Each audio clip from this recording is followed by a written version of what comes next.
गृह मंत्री अमित शाह लद्दाख दौरे पर हैं और इस दौरान उन्होंने लेह में भगवान बुद्ध के पवित्र अवशेषों के दर्शन किए। बुद्ध पूर्णिमा के अवसर पर उन्हें श्रद्धासुमन अर्पित किया।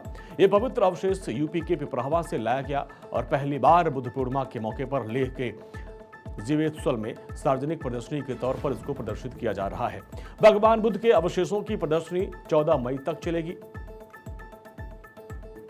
शायद ही किसी अवतार के जीवन में ऐसा होगा कि जन्म, ज्ञान प्राप्ति और महापरिनिर्वाण एक ही दिन पर हुआ हो, ऐसा शायद ही हुआ होगा। इसलिए ये दिन हम सब के लिए बहुत शुभ दिन होता है, हम सब के लिए बहुत प्रेरणा का दिन होता है। और उसी दिन पर आज यहाँ पर भगवान बुद्ध के पवित्र अवशेषों को लोगों के दर्शन के लिए खुला रखने का कार्यक्रम हो रहा है। वो हम सब के लिए बहुत बहुत सौभाग्य का विषय है। गृहमंत्री अमित शाह ने देशवासियों को बुद्ध पूर्णिमा की शुभकामनाएं दी। अमित शाह ने कहा कि भगवान बुद्ध का जीवन हमें सत्य, अहिंसा और करुणा के पथ पर चलते हुए मानवता के कल्याण के लिए निरंतर आगे बढ़ने की प्रेरणा देता है। उनका अमूल्य ज्ञान युगों युगों तक मानव सभ्यता को अवलोकित करता रहेगा। और साथ ही गृहमंत्री अमित शाह ने 10 TLDP क्षमता वाले डेयरी प्लांट का भी शिलान्यास किया। और इस मौके पर गृहमंत्री अमित शाह ने कहा कि इस डेयरी प्लांट से स्थानीय किसानों, दूध उत्पादकों को एक बड़ा लाभ मिलेगा। मित्रों, आज मोदी जी ने दिए हुए सहकारिता मॉडल के तहत, पशुपालन विभाग के तहत ढेर सारे कार्यक्रम एक साथ लेह लद्दाख यूटी में हो रहे। सबसे पहले आज करगिल डेयरी का शिलान्यास और प्रोसेसिंग प्लांट का जो शिलान्यास हुआ है, उसकी क्षमता 10,000 लीटर दूध इतनी ऊंचाइयों पर प्रतिदिन प्रोसेस करने की क्षमता है। मैं करगिल की माताओं बहनों को विशेषकर अभिनंदन देना चाहता हूं कि आप आपके जीवन में ये डेयरी प्लांट के माध्यम से उजियारा ला सकते हैं, परिवार की भी मदद कर सकते हैं और आप सभी आत्मनिर्भर भी बन सकते हैं। बिहार के मुख्यमंत्री सम्राट चौधरी बुद्ध पूर्णिमा के मौके पर पटना स्थित बुद्ध स्मृति पार्क पहुंचे, जहां उन्होंने भगवान बुद्ध को श्रद्धापूर्वक नमन किया और भगवान बुद्ध की प्रतिमा पर माल्यार्पण किया और देश प्रदेश की सुख शांति की कामना की।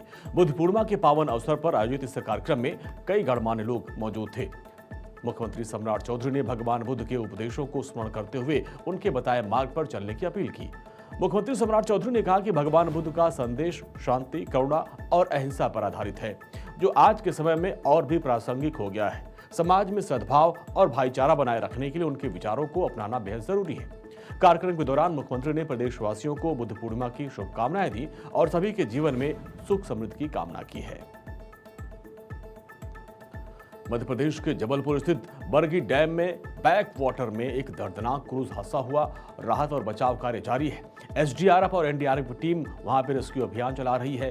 भारतीय सेना का भी साथ मिल रहा है। अब ऐसे में हैदराबाद से सेना और कोलकाता से पैरामिलिट्री बलों को रवाना किया गया। हेलीकॉप्टर के जरिए टीम पहुंच चुकी है और जिसके बाद डूबे हुए क्रूज को पानी से बाहर निकाल लिया गया। अभी तक 28 लोगों को सुरक्षित बताया जा चुका है, जबकि 9 लोगों की मौत हो चुकी है और कई लोग अभी भी लापता बताए जा रहे हैं, जिनकी तलाश की जा रही है। हादसे को लेकर प्रशासन पर भी सवाल उठे हैं और लापरवाही के आरोप लगे। प्रधानमंत्री कार्यालय की ओर से मृतकों के परिवार वालों को प्रधानमंत्री राहत कोष से 2-2 लाख रुपए और घायलों को 50-50 हजार रुपए सहायता देने की बात कही गई है। जबकि मुख्यमंत्री डॉक्टर मोहन यादव ने घटना पर शोक बताया और परिवार वालों के जो मृतक के परिजन हैं उनको 4-4 लाख रुपए आर्थिक सहायता की घोषणा की। मुख्यमंत्री ने कहा कि राज्य सरकार इस दुख की घड़ी में पीड़ित परिवार के साथ खड़ी है और हर संभव सहायता दी जाएगी। मौसमी चक्रवात के कारण से दुर्घटना घटी है। कल ही हमने हमारे पर्यटन मंत्री धर्मेंद्र लोधी, माननीय मंत्री राकेश सिंह जी, हमारे SCS संजय दुबे जी, ADG और तमाम अधिकारियों के साथ आर्मी, एनडीआरएफ, एसडीआरएफ सारी टीमों को लगाया। उस घटना में लगभग 29 लोग बचाए गए, जो मुझे अभी तक जानकारी मिली है। हमारा रेस्क्यू अभी चल रहा है। मैं उम्मीद करूँगा कि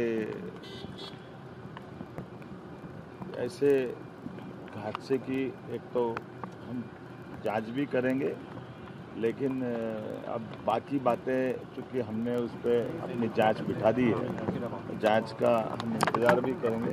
दुखद हादसा हुआ है, हमने बहुत सभी परिवारों के साथ मेरे अपनी शोक संवेदना भी है। एक प्रत्यक्षदर्शी के मुताबिक अचानक आए तेज तूफान के चलते क्रूज में पानी भरने लगा और जिससे वो डूब गया।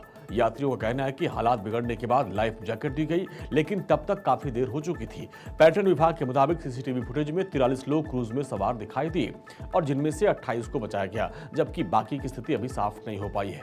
करीब 20 साल पुराने इस क्रूज की फिटनेस और सुरक्षा मानकों को लेकर भी गंभीर सवाल खड़े किए जा रहे हैं। पुलिस के मुताबिक क्रूज में 40 से 45 लोग सवार थे, जबकि एक चश्मदीद ने दावा किया कि कुछ लोग बिना किसी टिकट के थे और कई यात्रियों ने लाइफ जैकेट भी नहीं पहनी थी। अब ये आरोप है कि मौसम विभाग के येलो अलर्ट के बावजूद क्रूज का संचालन जारी क्यों रखा गया। फिलहाल प्रशासन ने मामले की जांच शुरू कर दी और दोषियों के खिलाफ सख्त कार्रवाई का भरोसा दिया गया है और राहत बचाव कार्य लगातार जारी है।